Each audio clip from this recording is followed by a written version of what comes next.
నేడు కాంగ్రెస్ ఎంపీ అభ్యర్థులతో కాంగ్రెస్ హైకమాండ్ నియమించినటువంటి కమిటీ భేటీ కాబోతోంది. నిన్న 15 మంది అభ్యర్థులతో కమిటీ మాట్లాడింది. ఎంపీ ఎన్నికల్లో ఓడిపోయినటువంటి స్థానాలకు సంబంధించి అభిప్రాయాల సేకరణ జరుగుతుంది.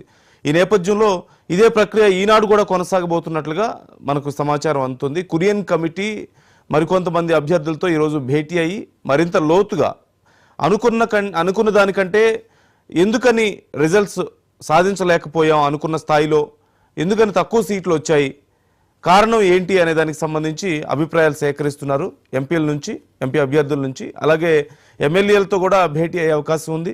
మరియు క్షేత్రస్థాయిలోని ముఖ్య నాయకులు కార్యకర్తలతో కూడా ఈ కమిటీ భేటీ అవబోతుంది. మున్ముందు రాబోతున్నటువంటి ఎన్నికల్లో కానీ రాష్ట్రంలో పార్టీ బలోపేతం దిశగా ఎలాంటి ప్రయత్నాలు చేయాలి అనే విధంగా ఈ కమిటీ ప్రధానంగా చర్చించి కొన్ని నిర్ణయాలు తీసుకోబోతున్నట్లుగా తెలుస్తోంది.